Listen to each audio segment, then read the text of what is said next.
I guess it's almost afternoon up here in Fort Mac. I would like to impose myself upon you if I could just for a moment. Please bear with me. The Biden administration is declaring financial support for minors to have sex changes in the U.S. I wrote, P.S. Parents won't have any input in the process. Get that? Education is now taking the place of parents. I believe that's fairly true. Not because the parents have usurped, set aside their responsibility, but because education, government directed education with a political agenda, believe that they, as an organization, as a group, have more right to influence your children's decision making than they should ought. It's simple. But you, as a parent, you protest, and see where that gets you. See how quickly you will be condemned for being too old-fashioned, being too political,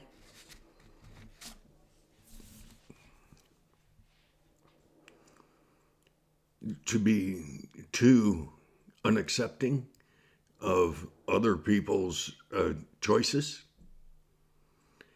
But that's not, it's not been that long since my two boys were in school. Well, they may disagree. One is 46, one's 48, so on. But I made a qualitative choice when my boys were quite young. My oldest boy was in grade 1. He was 5 years old in grade 1. But that's because his birthday fell in December of that year. And so at age 5, he was certainly big enough, let me tell you. Good grief, that boy. He came. He was born at 10 pounds 2 ounces. I always joked around and said, "Boy, come out talking, eh?" But he was that big. He didn't miss it by much. But when he was in grade 1, we had a call from the education system, from the principal. Didsbury school system. And they said, we would like for you to come in and we would like to talk to you about your son. And I did not believe in a parent, either mom or a dad, not having the privilege and the honor of standing up for, but first understanding what was going on with their child. So we went in, and I well remember that meeting. It wasn't in front of the grade 1 students. It wasn't in front of my son, and his mom and I. We went in, and the wonderful, pretty good looking teacher, she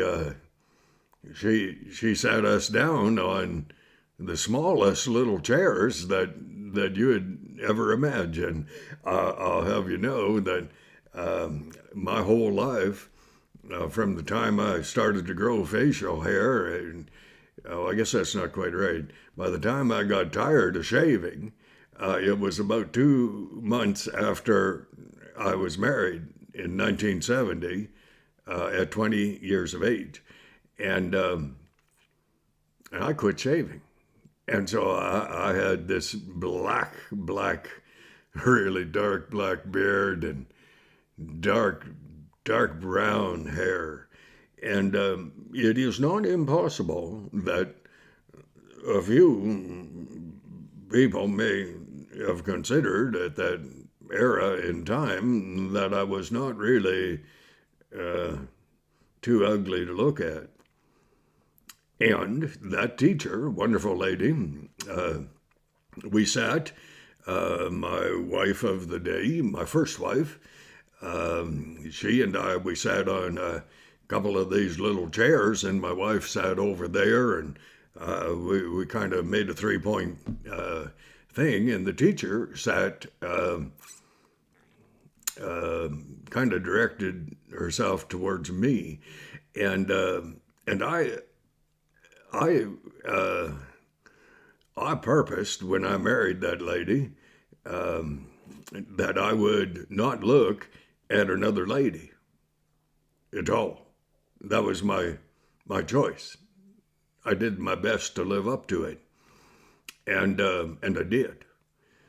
And the teacher said, "Your son is not keeping up with the rest of the students. We think he is a little immature, and so we're recommending that he should go into a special ed sort of program, and we would like our psychiatrist to have a conversation with him."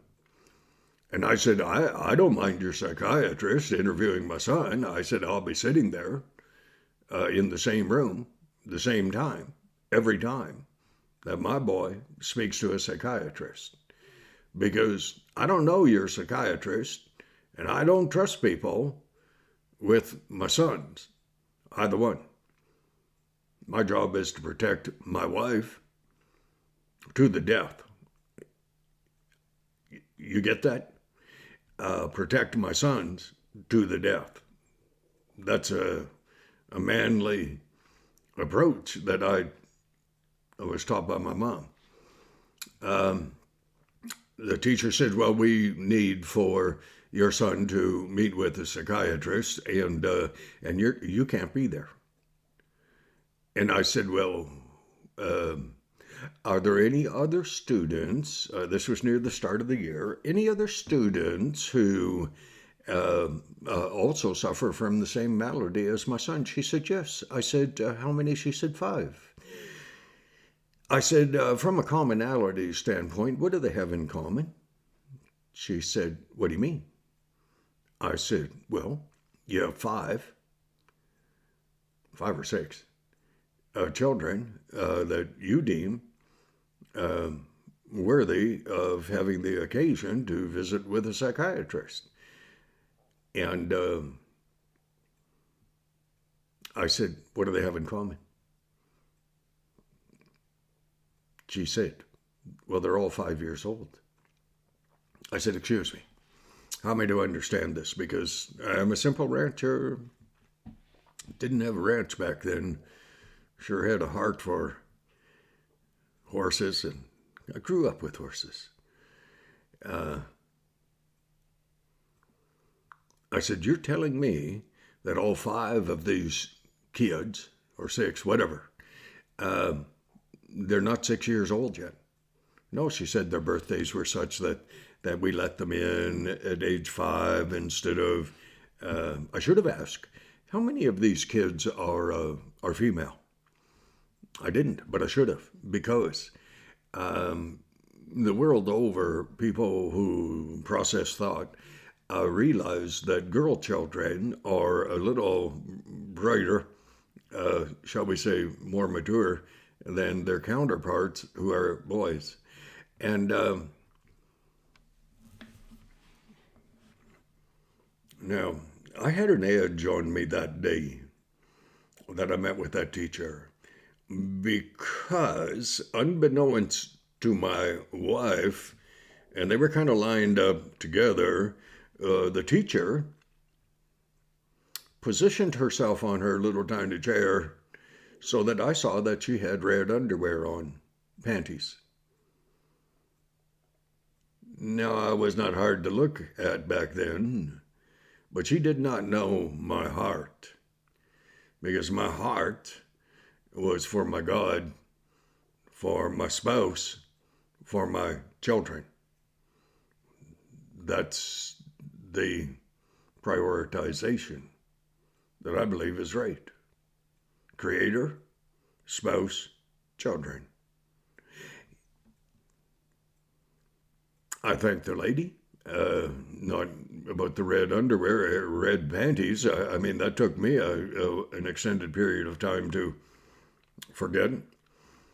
And on our ride home, back to where we lived at the Didsbury Overpass, I said to my wife of the day, I said, I wished we had an alternative. She said, to what? I said, to this education system. She said, well, we do. I said, what's that? She said, the Christian school. And I said, I don't know anything about the Christian school. But perhaps I did. And anyways, we made some phone calls when we got home that night. At 7 at night, we went out to the Christian school. And the next day, my son, age 5, in grade 1, was in a Christian school. He stayed there until he was in grade 12. My youngest son, he stayed there until he was in grade 11 or something.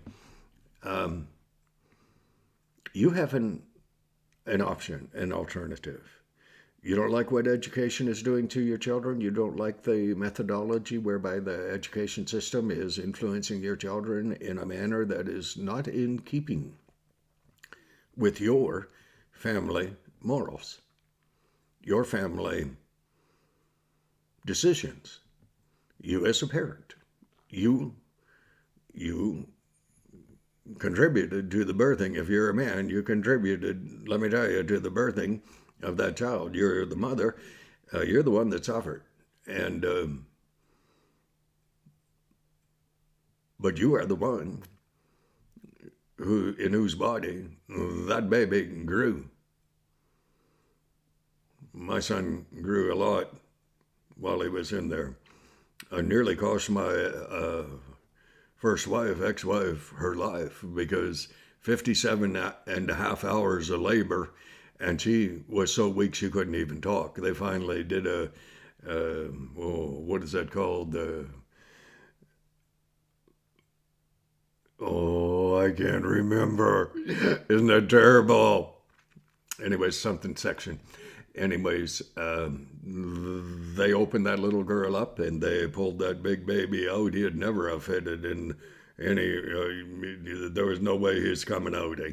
And so 2 of those, and well, that's all you were allowed to have back then. So we only had 2 sons. And but they were enough trouble, pretty sure. And but hey, parent, you don't like what the government is doing in the education system with regard to your own children?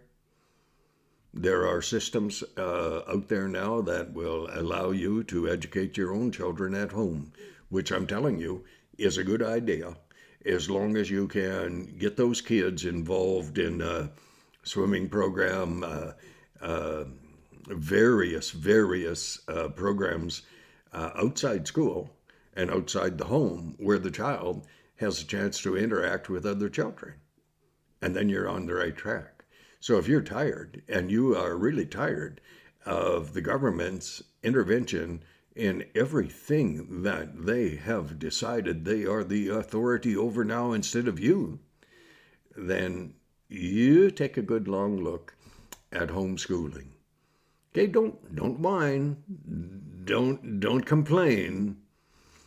Get to know the facts, all the facts, and you decide what you choose, because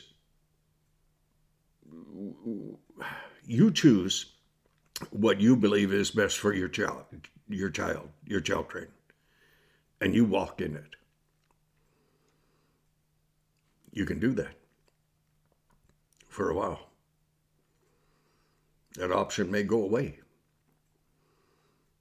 when the government convinces the government, when the teachers convince the government that they as teachers have more educated authority over your children than you do.